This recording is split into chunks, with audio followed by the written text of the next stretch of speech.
Israel ರಾಯಭಾರ ಕಚೇರಿಯ ಇಬ್ಬರು ಅಧಿಕಾರಿಗಳನ್ನು ಗುಂಡಿಟ್ಟು ಹತ್ಯೆ ಮಾಡಿದ ಘಟನೆ ಅಮೆರಿಕದ ರಾಜಧಾನಿ ವಾಷಿಂಗ್ಟನ್ ಡಿಸಿಯುನಲ್ಲಿ ನಡೆದಿದೆ. ವಾಷಿಂಗ್ಟನ್ ಡಿಸಿಯ ವಾಯುವ್ಯ ಭಾಗದಲ್ಲಿರುವ ಜೇವಿಶ್ ಮ್ಯೂಸಿಯಂ ಮುಂದೆ ಬುಧವಾರ ರಾತ್ರಿ ನಡೆದ ದಾಳಿಯಲ್ಲಿ ರಾಯಭಾರ ಕಚೇರಿಯ ಪುರುಷ ಅಧಿಕಾರಿ ಹಾಗೂ ಮಹಿಳಾ ಅಧಿಕಾರಿ ಮೃತಪಟ್ಟಿದ್ದಾರೆ. ಜೇವಿಶ್ ಮ್ಯೂಸಿಯಂ ಮುಂದೆ ಬುಧವಾರ ರಾತ್ರಿ ಕಾರ್ಯಕ್ರಮ ಆಯೋಜನೆಗೊಂಡಿತ್ತು. ಈ ಕಾರ್ಯಕ್ರಮದಲ್ಲಿ ಭಾಗಿಯಾಗಿ ಹೊರಡುತ್ತಿದ್ದಾಗ ಗುಂಡಿನ ದಾಳಿಯಾಗಿದೆ. ಚಿಕಾಗೋದ 30 ವರ್ಷದ ಎಲಿಯಾಸ್ ರೋಡ್ರಿಗಸ್ ಎಂಬಾತನನ್ನು ಪೊಲೀಸರು ವಶಕ್ಕೆ ಪಡೆಯಲಾಗಿದೆ. ಗುಂಡು ಹಾರಿಸುವ ಮೊದಲು ಆತ ಮ್ಯೂಸಿಯಂ ಬಳಿ ಓಡಾಡುತ್ತಿದ್ದ. ಲಿಯಾಸ್ ರೋಡ್ರಿಗಸ್ ಫ್ರೀ ಪ್ಯಾಲೆಸ್ತೀನ್ ಎಂದು ಘೋಷಣೆ ಕೂಗುತ್ತಿರುವ ದೃಶ್ಯ ಮೊಬೈಲ್ ಕ್ಯಾಮೆರಾದಲ್ಲಿ ಸೆರೆಯಾಗಿದೆ. ಇಸ್ರೇಲಿ ರಾಯಭಾರಿ ಎಚಿಎಲ್ ಲಿಟರ್ ಅವರು ಪ್ರತಿಕ್ರಿಯಿಸಿ, ಹತ್ಯೆಯಾದ ಇಬ್ಬರು ಪರಸ್ಪರ ಪ್ರೀತಿಸ್ತಾ ಇದ್ರು. ಹತ್ಯೆಯಾದ ಪುರುಷ ಅಧಿಕಾರಿ ಮುಂದಿನ ವಾರ ಜೆರುಸಲೆಂನಲ್ಲಿ ಪ್ರಪೋಸ್ ಮಾಡುವ ಉದ್ದೇಶದಿಂದ ಉಂಗುರವನ್ನು ಖರೀದಿಸಿದ್ರು ಎಂದು ಹೇಳಿದ್ದಾರೆ. ಈ ಘಟನೆಯನ್ನು ಖಂಡಿಸಿದ ಅಮೆರಿಕ ಅಧ್ಯಕ್ಷ ಡೊನಾಲ್ಡ್ ಟ್ರಂಪ್ ದ್ವೇಷ ಮತ್ತು ಮೂಲಭೂತವಾದಕ್ಕೆ ಅಮೆರಿಕದಲ್ಲಿ ಸ್ಥಾನವಿಲ್ಲವೆಂದು ಹೇಳಿದ್ದಾರೆ. ಇಸ್ರೇಲ್ ರಾಯಭಾರ ಕಚೇರಿಯ ಇಬ್ಬರು ಅಧಿಕಾರಿಗಳನ್ನು ಗುಂಡಿಟ್ಟು ಹತ್ಯೆ ಮಾಡಿದ ಘಟನೆ ಅಮೆರಿಕದ ರಾಜಧಾನಿ ವಾಷಿಂಗ್ಟನ್ ಡಿಸಿಯುನಲ್ಲಿ ನಡೆದಿದೆ.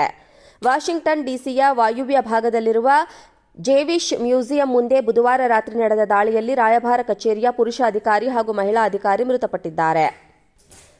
ಜೇವಿಶ್ ಮ್ಯೂಸಿಯಂ ಮುಂದೆ ಬುಧವಾರ ರಾತ್ರಿ ಕಾರ್ಯಕ್ರಮ ಆಯೋಜನೆಗೊಂಡಿತ್ತು. ಈ ಕಾರ್ಯಕ್ರಮದಲ್ಲಿ ಭಾಗಿಯಾಗಿ ಹೊರಡುತ್ತಿದ್ದಾಗ ಗುಂಡಿನ ದಾಳಿಯಾಗಿದೆ. ಚಿಕಾಗೋದ 30 ವರ್ಷದ ಎಲಿಯಾಸ್ ರೋಡ್ರಿಗಸ್ ಎಂಬಾತನನ್ನು ಪೊಲೀಸರು ವಶಕ್ಕೆ ಪಡೆಯಲಾಗಿದೆ. ಗುಂಡು ಹಾರಿಸುವ ಮೊದಲು ಆತ ಮ್ಯೂಸಿಯಂ ಬಳಿ ಓಡಾಡುತ್ತಿದ್ದ. ಲಿಯಾಸ್ ರೋಡ್ರಿಗಸ್ ಫ್ರೀ ಪ್ಯಾಲೆಸ್ತೀನ್ ಎಂದು ಘೋಷಣೆ ಕೂಗುತ್ತಿರುವ ದೃಶ್ಯ ಮೊಬೈಲ್ ಕ್ಯಾಮೆರಾದಲ್ಲಿ ಸೆರೆಯಾಗಿದೆ.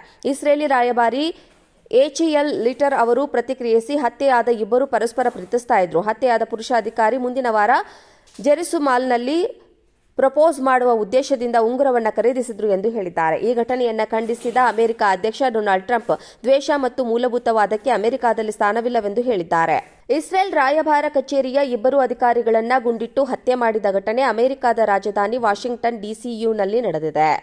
ವಾಷಿಂಗ್ಟನ್ ಡಿಸಿಯ ವಾಯುವ್ಯ ಭಾಗದಲ್ಲಿರುವ ಜೇವಿಶ್ ಮ್ಯೂಸಿಯಂ ಮುಂದೆ ಬುಧವಾರ ರಾತ್ರಿ ನಡೆದ ದಾಳಿಯಲ್ಲಿ ರಾಯಭಾರ ಕಚೇರಿಯ ಪುರುಷ ಅಧಿಕಾರಿ ಹಾಗೂ ಮಹಿಳಾ ಅಧಿಕಾರಿ ಮೃತಪಟ್ಟಿದ್ದಾರೆ. ಜೇವಿಶ್ ಮ್ಯೂಸಿಯಂ ಮುಂದೆ ಬುಧವಾರ ರಾತ್ರಿ ಕಾರ್ಯಕ್ರಮ ಆಯೋಜನೆಗೊಂಡಿತ್ತು. ಈ ಕಾರ್ಯಕ್ರಮದಲ್ಲಿ ಭಾಗಿಯಾಗಿ ಹೊರಡುತ್ತಿದ್ದಾಗ ಗುಂಡಿನ ದಾಳಿಯಾಗಿದೆ. ಚಿಕಾಗೋದ 30 ವರ್ಷದ ಎಲಿಯಾಸ್ ರೋಡ್ರಿಗಸ್ ಎಂಬಾತನನ್ನು ಪೊಲೀಸರು ವಶಕ್ಕೆ ಪಡೆಯಲಾಗಿದೆ. ಗುಂಡು ಹಾರಿಸುವ ಮೊದಲು ಆತ ಮ್ಯೂಸಿಯಂ ಬಳಿ ಓಡಾಡುತ್ತಿದ್ದ. ಲಿಯಾಸ್ ರೋಡ್ರಿಗಸ್ ಫ್ರೀ ಪ್ಯಾಲೆಸ್ತೀನ್ ಎಂದು ಘೋಷಣೆ ಕೂಗುತ್ತಿರುವ ದೃಶ್ಯ ಮೊಬೈಲ್ ಕ್ಯಾಮೆರಾದಲ್ಲಿ ಸೆರೆಯಾಗಿದೆ. ಇಸ್ರೇಲಿ ರಾಯಭಾರಿ ಎಚಿಎಲ್ ಲಿಟರ್ ಅವರು ಪ್ರತಿಕ್ರಿಯಿಸಿ, ಹತ್ಯೆಯಾದ ಇಬ್ಬರು ಪರಸ್ಪರ ಪ್ರೀತಿಸ್ತಾ ಇದ್ರು. ಹತ್ಯೆಯಾದ ಪುರುಷ ಅಧಿಕಾರಿ ಮುಂದಿನ ವಾರ ಜೆರುಸಲೆಂನಲ್ಲಿ ಪ್ರಪೋಸ್ ಮಾಡುವ ಉದ್ದೇಶದಿಂದ ಉಂಗುರವನ್ನು ಖರೀದಿಸಿದ್ರು ಎಂದು ಹೇಳಿದ್ದಾರೆ. ಈ ಘಟನೆಯನ್ನು ಖಂಡಿಸಿದ ಅಮೆರಿಕ ಅಧ್ಯಕ್ಷ ಡೊನಾಲ್ಡ್ ಟ್ರಂಪ್ ದ್ವೇಷ ಮತ್ತು ಮೂಲಭೂತವಾದಕ್ಕೆ ಅಮೆರಿಕದಲ್ಲಿ ಸ್ಥಾನವಿಲ್ಲವೆಂದು ಹೇಳಿದ್ದಾರೆ. ಇಸ್ರೇಲ್ ರಾಯಭಾರ ಕಚೇರಿಯ ಇಬ್ಬರು ಅಧಿಕಾರಿಗಳನ್ನು ಗುಂಡಿಟ್ಟು ಹತ್ಯೆ ಮಾಡಿದ ಘಟನೆ ಅಮೆರಿಕದ ರಾಜಧಾನಿ ವಾಷಿಂಗ್ಟನ್ ಡಿಸಿಯುನಲ್ಲಿ ನಡೆದಿದೆ. ವಾಷಿಂಗ್ಟನ್ ಡಿಸಿಯ ವಾಯುವ್ಯ ಭಾಗದಲ್ಲಿರುವ ಜೇವಿಶ್ ಮ್ಯೂಸಿಯಂ ಮುಂದೆ ಬುಧವಾರ ರಾತ್ರಿ ನಡೆದ ದಾಳಿಯಲ್ಲಿ ರಾಯಭಾರ ಕಚೇರಿಯ ಪುರುಷ ಅಧಿಕಾರಿ ಹಾಗೂ ಮಹಿಳಾ ಅಧಿಕಾರಿ ಮೃತಪಟ್ಟಿದ್ದಾರೆ. ಜೇವಿಶ್ ಮ್ಯೂಸಿಯಂ ಮುಂದೆ ಬುಧವಾರ ರಾತ್ರಿ ಕಾರ್ಯಕ್ರಮ ಆಯೋಜನೆಗೊಂಡಿತ್ತು. ಈ ಕಾರ್ಯಕ್ರಮದಲ್ಲಿ ಭಾಗಿಯಾಗಿ ಹೊರಡುತ್ತಿದ್ದಾಗ ಗುಂಡಿನ ದಾಳಿಯಾಗಿದೆ. ಚಿಕಾಗೋದ 30 ವರ್ಷದ ಎಲಿಯಾಸ್ ರೋಡ್ರಿಗಸ್ ಎಂಬಾತನನ್ನು ಪೊಲೀಸರು ವಶಕ್ಕೆ ಪಡೆಯಲಾಗಿದೆ. ಗುಂಡು ಹಾರಿಸುವ ಮೊದಲು ಆತ ಮ್ಯೂಸಿಯಂ ಬಳಿ ಓಡಾಡುತ್ತಿದ್ದ. ಲಿಯಾಸ್ ರೋಡ್ರಿಗಸ್ ಫ್ರೀ ಪ್ಯಾಲೆಸ್ತೀನ್ ಎಂದು ಘೋಷಣೆ ಕೂಗುತ್ತಿರುವ ದೃಶ್ಯ ಮೊಬೈಲ್ ಕ್ಯಾಮೆರಾದಲ್ಲಿ ಸೆರೆಯಾಗಿದೆ. ಇಸ್ರೇಲಿ ರಾಯಭಾರಿ ಎಚಿಎಲ್ ಲಿಟರ್ ಅವರು ಪ್ರತಿಕ್ರಿಯಿಸಿ, ಹತ್ಯೆಯಾದ ಇಬ್ಬರು ಪರಸ್ಪರ ಪ್ರೀತಿಸ್ತಾ ಇದ್ರು. ಹತ್ಯೆಯಾದ ಪುರುಷ ಅಧಿಕಾರಿ ಮುಂದಿನ ವಾರ ಜೆರುಸಲೆಂನಲ್ಲಿ ಪ್ರಪೋಸ್ ಮಾಡುವ ಉದ್ದೇಶದಿಂದ ಉಂಗುರವನ್ನು ಖರೀದಿಸಿದ್ರು ಎಂದು ಹೇಳಿದ್ದಾರೆ. ಈ ಘಟನೆಯನ್ನು ಖಂಡಿಸಿದ ಅಮೆರಿಕ ಅಧ್ಯಕ್ಷ ಡೊನಾಲ್ಡ್ ಟ್ರಂಪ್ ದ್ವೇಷ ಮತ್ತು ಮೂಲಭೂತವಾದಕ್ಕೆ ಅಮೆರಿಕದಲ್ಲಿ ಸ್ಥಾನವಿಲ್ಲವೆಂದು ಹೇಳಿದ್ದಾರೆ.